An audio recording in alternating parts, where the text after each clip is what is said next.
હવે આ આજીતગઢની સીમમાં આ કેનાલ થઈને એટલા વર્ષોથી આ પાણીનો પ્રશ્ન છે. પહેલાં નાનું નાલું હતું, હવે તો ગાડી વહી જાય ને ખટારો વહી જાય એવડું નાલું મૂક્યું. એ તમે જોઈ શકો છો, જો આમ કેટલું પાણી ભરાણું છે. અને આ પાણીની કેસેટો આપેલી છે, સીડી બનાવી, અને અરજીઓ એટલી કરેલી છે, પણ કોઈ ધ્યાન જ નથી દેતું સરકાર. અને આ જમીન બધી રહીને આગળ બધી પડતર રહે. શિયાળે જો વરસાદ પાછળ થઈ જાય ને, શિયાળે ચોમાસું જાતા જાતા તો શિયાળું ફેલ ગણવાનું તમારે. એટલે આ જમીનમાં ખેડૂતનો ખર્ચો બધો પડી જાય, ટોટલી ખર્ચો પડી જાય. એટલે આ સરકાર જેમ અધિકારીઓ આવે ને એમ કે આ થઈ જાય છે, આ થઈ જાય છે, બસ એટલું જ કે આ થઈ જાય છે, તો કોઈ કાંઈ ધ્યાન દેતું નથી. 3000 થી 4000 વીઘા જમીન પડતર રહે.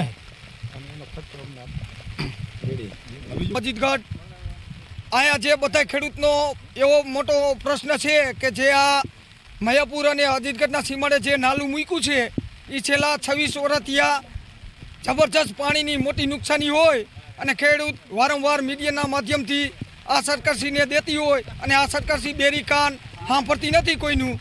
એટલે આ જે જમીનમાં આ જે નાલું મૂક્યું છે એની મોટી જબરજસ્ત નુકસાની છે.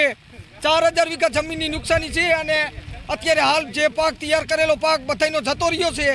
આ છેલ્લા 5 ઇંચ વરસાદ થયો છે ગઈ રાતે અને મોટી જબરજસ્ત નુકસાની થઈ છે. અને આ નાલું અને પાણીનો નિકાલ અમે યોગ્ય જગ્યાએ કરવા માગીએ છીએ, તો આ સરકારને આનો યોગ્ય નિકાલ કરી દેવો પડે અને આ સરકારને સાંભળવું પડે. મામલતદારશ્રી, કલેક્ટરશ્રીને કહેવા માગીએ છીએ મીડિયાના માધ્યમથી કે આનો યોગ્ય નિકાલ કરો. નકર આ ખેડૂતો બરબાદ થઈ જવાનો છે. ઉધેડ જમીન રાખી હોય, કોઈએ ઘરની જમીન હોય, નાના મોટા ખેડૂત હોય, કોઈએ લોન ઉપાડી હોય, વ્યાજમાં પૈસા લીધા હોય, તો આ જમીનની અત્યારે હાલ નુકસાની થઈ છે, એનું વળતર કોણ ચૂકવશે? અત્યાર લગી જે ખેડૂતની રજૂઆત હતી એ અત્યાર લગી સરકારશ્રીએ કોઈપણ પ્રકારનું ધ્યાન આપેલ નથી.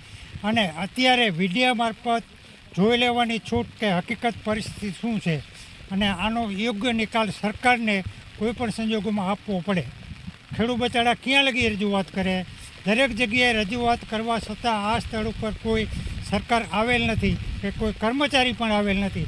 અત્યારે તો નજર સામે દેખાય છે કે શું પરિસ્થિતિ આ 4000 વીઘાની છે, તો આ ખેડૂતની શું પરિસ્થિતિ હશે એની મુલાકાત મામલતદાર કે કલેક્ટર જે કંઈ હોય તેને લેવા તાકીદે રજૂઆત